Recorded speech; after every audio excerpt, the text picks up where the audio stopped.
مشاہر عالم کا جائزہ بے نظر غائر لیا جائے تو معلوم ہوگا کہ ان میں کوئی قدر ایسی ضرور تھی جس نے ان کو عام انسانوں سے منفرد رکھا۔ یہ صفت، محنت، استقلال، نیک نیتی، انسان دوستی اور اپنی دھن میں کام کی لگن کے علاوہ شاید کوئی اور ہو، لیکن تاریخ اسلام میں ایک ایسی عالی مقام خاتون کا وجود ہمیں خدا کی عظمت کی یاد دلانے کا سبب ہے، جس کا صبر، عظمت کردار، خود اعتمادی کے علاوہ اپنے اعصاب پر قابو رکھنا ایسی مثال ثابت ہوا کہ ان کو ثانی زہرا کہنا اس میں بامسمہ ہے۔ سید زینب سلام اللہ علیہ نے سانحہ کربلا میں اپنی ہوش مندی اور صبر آزما بردباری کے وہ جوہر دکھائے کہ ہر ملک اور ہر قوم کے لوگ ان کو کربلا کی شیر دل خاتون کہنے اور سمجھنے پر مجبور ہیں۔ رسول اللہ صلی اللہ علیہ وسلم کے اہل بیت، جن کا وجود تخلیق کائنات کا سبب قرار دیا گیا ہے، اس گھرانے میں سیدہ زینب سلام اللہ علیہ ایسی ہستی کے طور پر تاریخ کے اوراق پر مرقوم ہیں جس نے سید الشہداء حضرت امام حسین کی شہادت عظمیٰ کے بعد کریا کریا شہر شہر سے گزرتے ہوئے قید و بند کی صعوبتوں کے باوجود اپنے والد عالی مقام حضرت علی علیہ السلام کی صفات اور اپنے بھائی کی شہادت کے مقصد حقانیت کو زندہ رکھنے میں کوئی دقیقہ فروغ گذاشت نہ کیا۔ آپ کی شخصیت کے چیدہ چیدہ پہلو۔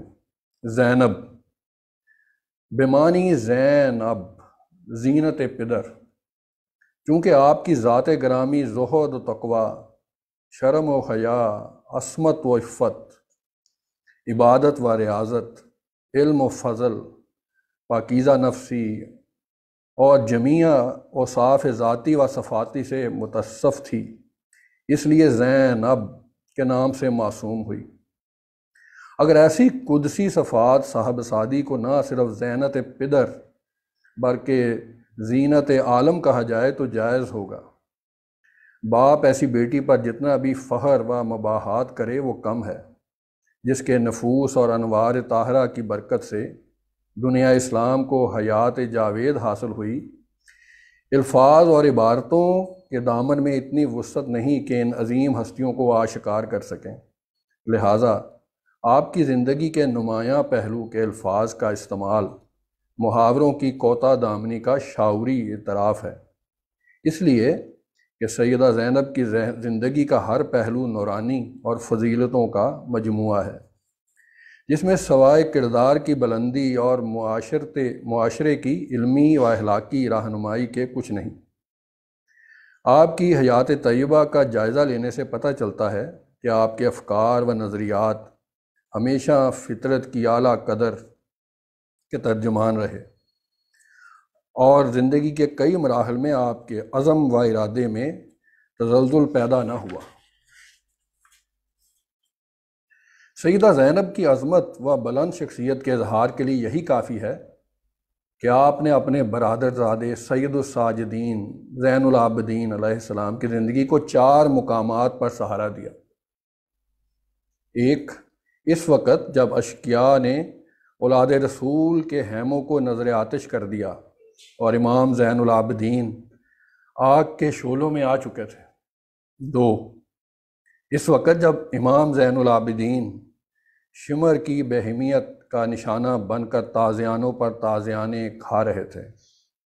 3، اس وقت جب ابن زیاد نے امام زین العابدین کا چراغ حیات گل کرنا چاہا۔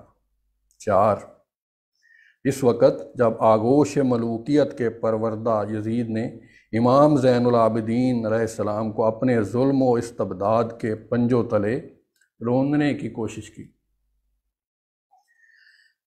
سیدہ زینب کی پاکیزہ مقدس زندگی کے چند وہ پہلو جنہیں تاریخ کے صفحات پر نمایاں حیثیت دی جاتی ہے۔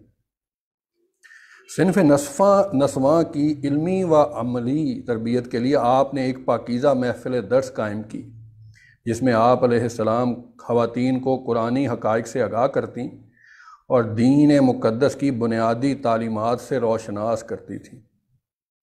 آپ نے اپنے والد گرامی حضرت علی اور اپنے بھائیوں امام حسن و امام حسین سے سنی ہوئی پاکیزہ علمی حقیقتوں اور احادیث و روایات کو لوگوں تک پہنچایا۔ سیدہ زینب نے اپنی والدہ گرامی سیدہ فاطمۃ الزہرا علیہ السلام کی زبان مبارک سے سنے ہوئے علمی جواہر پارے بھی کثیر تعداد میں لوگوں تک پہنچائے۔ حضرت زینب امام وقت کی نیابت میں لوگوں کی رہنمائی و ہدایت کا فریضہ سر انجام دیتی رہیں، اور امام زین العابدین کی شفا یابی تک متلاشیان اہل بیت اپنے تمام دینی مسائل اور حلال و حرام کے احکام میں سیدہ زینب کی طرف رجوع کیا کرتے تھے۔ امام زین العابدین حضرت زینب سے سنے ہوئے وہ پاکیزہ حالات لوگوں کے سامنے بیان کیے جو انہوں نے اپنی والدہ ماجدہ سے امام حسین کی ولادت کے متعلق سنے تھے۔ حضرت زینب کی شان میں امام زین العابدین نے فرمایا کہ آپ علم و دانش میں وہ عظیم مقام رکھتی ہیں کہ انہیں دنیا کے ارباب و دانش کے سامنے اذان و تلمس طے کرنے کی ضرورت محسوس نہیں ہوئی، اور فہم و ادراک کی اس عظیم منزل پر فائز تھیں کہ انہیں کسب فیض کے لیے کسی صاحب فکر و نظر کی دلہیز پر جھکنے کی احتیاج نہ تھی۔ امام جعفر صادق علیہ السلام نے سیدہ زینب سے کئی روایات بیان فرمائی ہیں۔ ان روایات کو بیان کرتے ہوئے امام علیہ السلام اس طرح فرماتے تھے: میری پھپھی نے یوں فرمایا ہے۔ یہاں میں تھوڑا سا، یہ لفظ ہے میری پھپھی، آپ شہر جائیں تو یہ جو لفظ ہے میری پھپھی جان، یہ دل کو چیر دیتا ہے۔ آپ جب مشکل میں ہوں اپنی پھپھی کے پاس جاتے ہیں کہ مجھے سہارا چاہیے، میں ڈگمگا رہا ہوں، مجھے سہارا دیجیے۔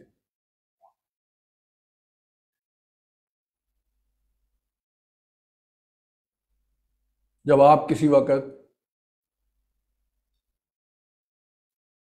کوئی بھیانک خواب دیکھ لیں، نیند میں اٹھ جائیں، تو آپ چاہتے ہیں کہ آپ کی پھپھی آپ کو اپنے سینے کے ساتھ رکھ لے، آپ کو تسلی دے، آپ کو حوصلہ دے۔